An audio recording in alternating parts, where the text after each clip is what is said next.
Some of us anticipate holiday gatherings in person or on Zoom with family or with other communities in the weeks ahead. Some of us may not gather with other people for the holidays, but may encounter other people. And some of those encounters are lovely, and some of them will be hard. We invite you to take a moment to prepare for those times ahead.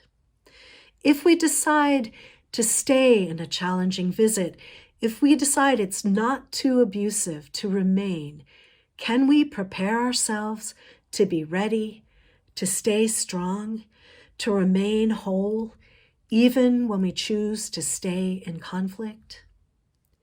As the Dutch priest Henry Nouwen, who knew a lot about group living, says, community is the place where the person you least want to live with lives. That person is always in your community somewhere, and in the eyes of others, you might be that person. Community living and gathering is not always easy. Nouwen has some suggestions for how to prepare ourselves for entering a group. He recommends that we find solitude before community. If we do not know that we are the beloved, we're going to expect someone else to make us feel that way. They cannot. We'll expect someone to give us that perfect, unconditional love. But community is not loneliness, grabbing onto loneliness. I'm so lonely and you're so lonely. It's solitude, grabbing onto solitude. I am the beloved. You are the beloved. Together, we can build a home. Nouwen worked to know that he was beloved before he'd enter a gathering. He didn't find it easy to do so. He admits that personally, as my struggle reveals, I don't often feel like a beloved, but I know that this is my most primal identity, and I know that I must choose it above and beyond my hesitations. So every time he went into a group of people, he'd look in the mirror and remind himself of that primal identity and claim it again. I invite you to join with me now, preparing for the season ahead by beginning with a few deep breaths.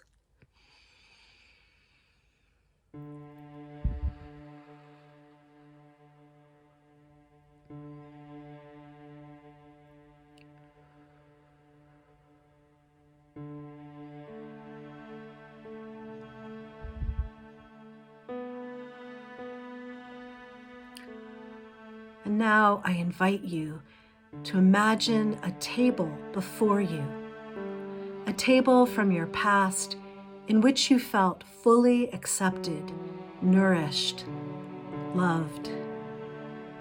Or imagine a table you hope to find where there's laughter, conversation, humor, a lovely, accepting silence, peace.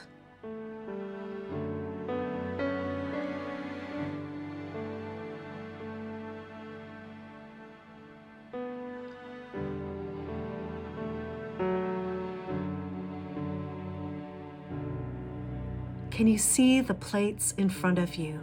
Can you smell the food? Can you hear the conversation around you? Do you feel at home?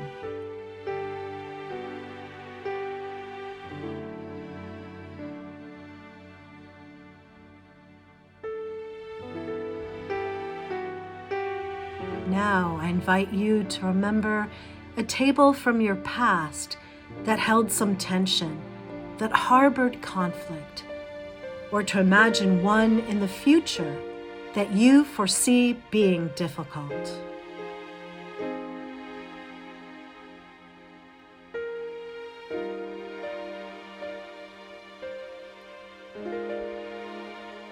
Again, do you hear the plates, and the tough conversation.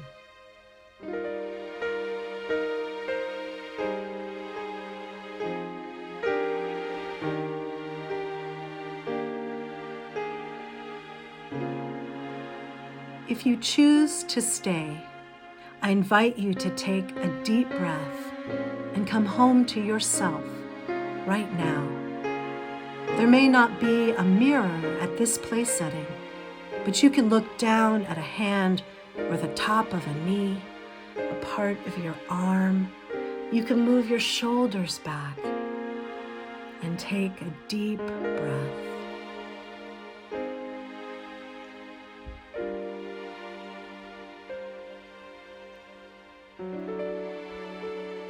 The hand may be spotted, the knee stiff, the breath ragged, but this is all part of you.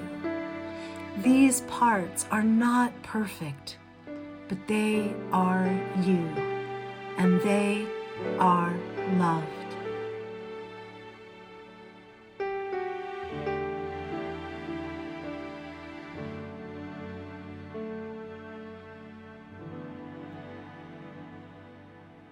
You are beloved. Feel that in the hands that touch rough cloth or cool counter or slippery oilcloth. Feel that in your shoulders and in every breath you take. You are beloved.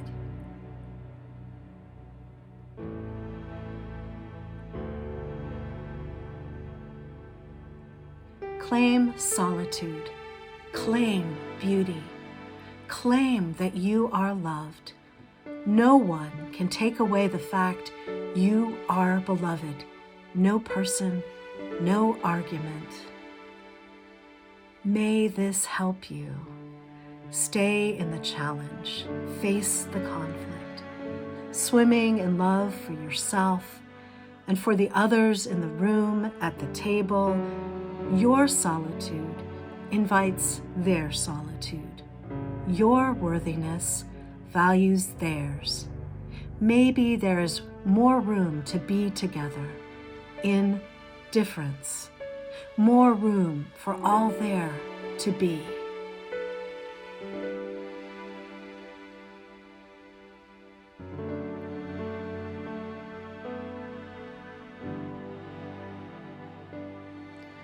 Whatever happens, if you choose to stay or must leave, if you come back to yourself or find it too hard, I hope you will leave feeling some kind of arrival, some homecoming.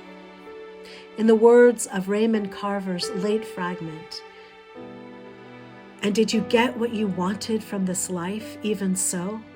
I did. And what did you want? To call myself beloved, to feel myself beloved on the earth."